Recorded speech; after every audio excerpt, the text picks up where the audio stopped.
14 अप्रैल को बाबा साहब की अंबेडकर जयंती पूरे देश में मनाई जाती है। अंबेडकर जयंती को राष्ट्रीय अवकाश घोषित कर दिया गया है। जैसे गांधी जयंती राष्ट्रीय अवकाश है, ऐसे बाबा साहब की जयंती भी राष्ट्रीय अवकाश है। पूरे देश में बाबा साहब को माला फूल भी पहनाया जाएगा। नेता आएंगे, उनको अपना प्रणाम भी अर्पित करेंगे।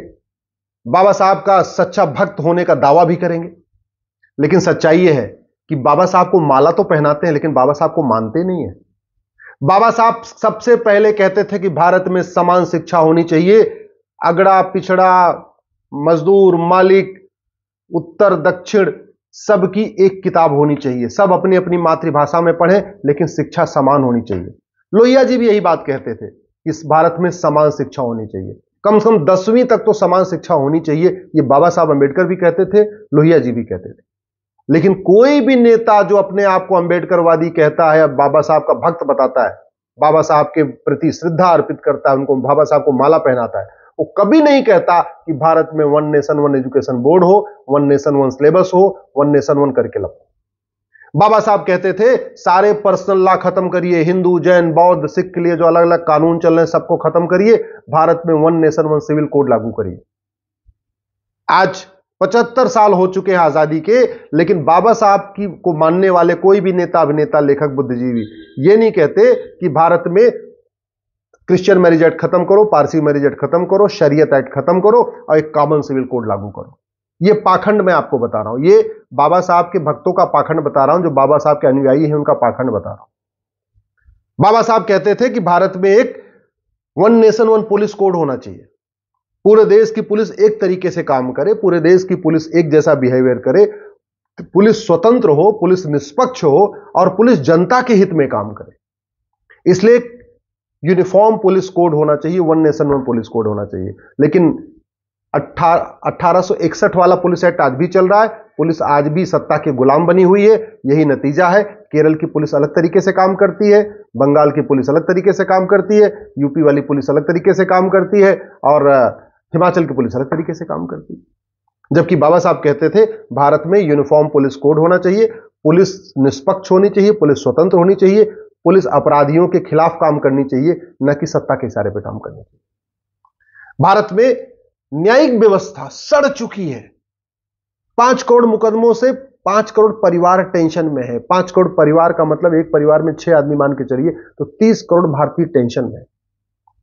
लेकिन स्पीडी जस्टिस की बात कोई नहीं करता। बाबा साहब अंबेडकर की बात करेंगे, लेकिन बाबा साहब अंबेडकर जो कह गए हैं ना, right to justice, speedy justice, उसकी बात कोई नहीं कहता। कोई नहीं कह रहा है कि हां भारत में एक जुडिशियल चार्टर लागू करिए कि मुकदमों का फैसला हर हालत में 1 साल में हो, चाहे वो तहसील का मुकदमा हो, चाहे वो जिले का मुकदमा हो, चाहे कलेक्टर मुकदमा सुन रहे हो, या चकबंदी अधिकारी के यहां मुकदमा हो, या एसओसी के यहां मुकदमा हो, या डीडीसी के यहां मुकदमा हो, चाहे हाई कोर्ट में मुकदमा हो या सुप्रीम कोर्ट में हो। एक जुडिशियल चार्टर होना चाहिए, एक सिटीजन चार्टर होना चाहिए, एक पुलिस चार्टर होना चाहिए, एक एडमिनिस्ट्रेटिव चार्टर होना चाहिए और हर हालत में आम जनता को 1 साल के अंदर न्याय मिलना चाहिए। उसकी कोई चर्चा ही नहीं हो रही है। बस बाबा साहब अंबेडकर की बात करेंगे, उनकी फोटो लगाएंगे, उनको माला पहनाएंगे, लेकिन बाबा साहब ने जो कहा था उसको कभी अपनाएंगे नहीं, ना उनके सिद्धांतों पे चलने की कोशिश करेंगे। बाबा साहब कहते थे कि भारत में एक 1 नेशन 1 टैक्स कोड होना चाहिए।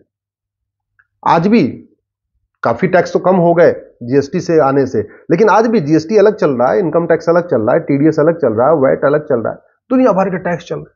हमने सिंप्लीफाई करने की कोशिश ही नहीं किया। जब 1 नेशन 1 टैक्स था चाणक्य के समय में, हमारी जीडीपी 40% थी। आज की जीडीपी हम 8%, 9%, 10% नहीं पहुंच पा रहे।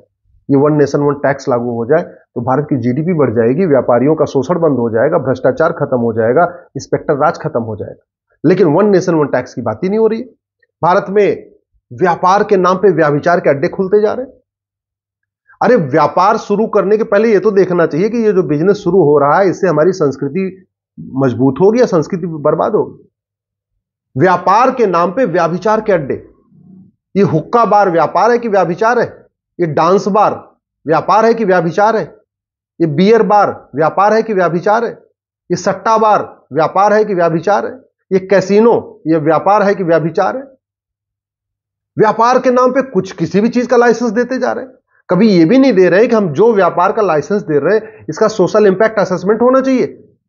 जो व्यापार आदमी करने जा रहा है, जो प्रोडक्ट बनाने जा रहा है, जो कुछ बेचने जा रहा है, उसका समाज पे क्या परिणाम होगा, हमारी संस्कृति पे क्या प्रभाव आएगा, हमारे युवा पीढ़ी पे क्या प्रभाव आएगा। पूरे के पूरे देश में जितने शहर कस्बे हैं वहां पे युवा बर्बाद होता जा रहा है ऐसे व्याभिचार के अड्डों के कारण, लेकिन हम उसको व्यापार के नाम पे उसको हम आगे बढ़ाते जा रहे हैं। भारत में प्रशासनिक व्यवस्था वही अंग्रेजों वाली चल रही है, वही हवलदार की व्यवस्था, वही थानेदार की व्यवस्था, वही पेशकार की व्यवस्था, वही तहसीलदार की व्यवस्था, वही क्लर्क की व्यवस्था, वही कलेक्टर की व्यवस्था, वही। हमने क्या उसमें सीखा? हमने आज तक ये भी नहीं सीखा कि राजा विक्रमादित्य की न्यायिक व्यवस्था कैसी थी, प्रशासनिक व्यवस्था थी, छत्रपति शिवाजी महाराज की न्यायिक व्यवस्था थी, प्रशासनिक व्यवस्था कैसी थी, जो आचार्य चाणक्य ने लागू किया था उस समय चंद्रगुप्त मौर्य के समय में, वो प्रशासनिक व्यवस्था कैसी थी, वो न्यायिक व्यवस्था कैसी थी। हमारे पास, हमारे यहां मुकदमों का फैसला 1 हफ्ते के अंदर हो जाता था। जिन मुकदमों का फैसला पहले भारत में 1 सप्ताह के अंदर होता था, उन्हीं मुकदमों का फैसला आज की डेट में 50 साल में हो रहा है। जौनपुर में एक मुकदमा 1985 में शुरू हुआ था कि असली जमीन का मालिक कौन है। 1985 में 39 साल बीत चुके हैं और अभी मुकदमा सबसे नीचे के पायदान पे है। अभी मुकदमा चकबंदी अधिकारी के यहां है, वहां से फैसला हो जाएगा तो एसओसी के यहां अपील होगी, वहां से फैसला हो जाएगा फिर डीडीसी के यहां अपील होगी, वहां से फैसला हो जाएगा फिर चकबंदी कमिश्नर के यहां जो लखनऊ में बैठते हैं वहां अपील होगी, वहां से फैसला हो जाएगा फिर इलाहाबाद हाई कोर्ट में अपील होगी, वहां से फैसला हो जाएगा फिर सुप्रीम कोर्ट में अपील होगी।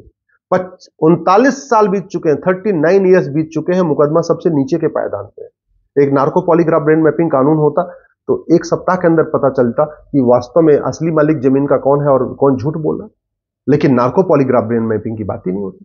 हमारे बाबा साहब अंबेडकर कहते थे कि ये संविधान, ये फिक्स संविधान नहीं है, ये ऑर्गेनिक संविधान है, यानी ये समय के अनुसार इसको बदलते रहना चाहिए, बदलते रहना चाहिए। और 125 बार बदला भी गया। लेकिन अब आज की क्या जरूरत है, स्पीडी जस्टिस के लिए संविधान में क्या बदलाव करना है, भारत को, पुलिस को निष्पक्ष और स्वतंत्र बनाने के लिए संविधान में क्या बदलाव करना है, उसकी चर्चा ही नहीं हो रही है। बस बाबा साहब अंबेडकर की चर्चा हो रही है। अरे डॉक्टर अंबेडकर की चर्चा करने से दलितों का उत्थान नहीं होगा, डॉक्टर अंबेडकर की चर्चा करने से देश का भला नहीं होगा।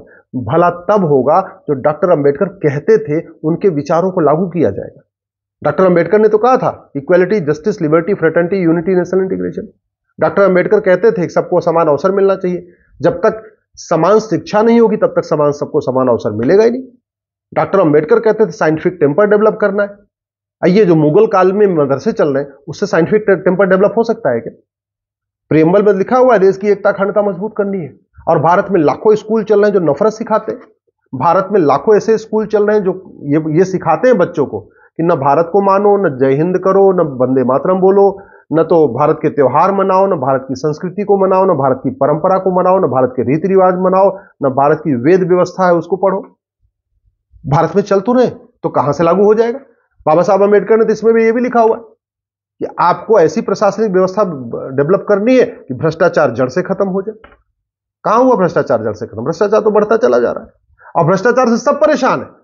ऐसा नहीं है कि केवल अमीर परेशान है, भ्रष्टाचार से गरीब भी परेशान है, हिंदू भी परेशान है, मुसलमान भी परेशान है, पारसी भी परेशान, ईसाई भी परेशान, लेकिन उस पर कोई चर्चा नहीं हो रही है। इसलिए मैं आप लोगों से निवेदन करता हूं, ये जो फर्जी अंबेडकरवादी है ना, ये जो फर्जी नकली जो अंबेडकरवादी है, इनको पहचानिए, इनको एक्सपोज करिए। डॉक्टर अंबेडकर कभी ये नहीं कहते थे कि केवल मुझे माला पहनाना। डॉक्टर अंबेडकर का वास्तव में जो उनको सच्ची श्रद्धांजलि तो ये होगी कि जो डॉक्टर अंबेडकर सोचते थे, जो वो संविधान में लिख के गए हैं, उसको लागू किया जाए।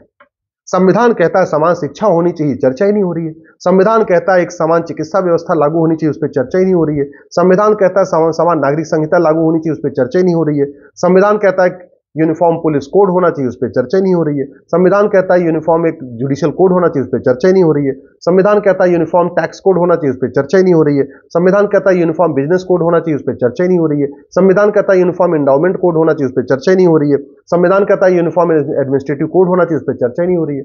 बस अंबेडकर जयंती मनाएंगे, बाबा साहब को माला पहनाएंगे, डॉक्टर अंबेडकर जिंदाबाद करेंगे, लेकिन उन्होंने जो कहा है उसको लागू करने के लिए कोई प्रयास नहीं करेंगे।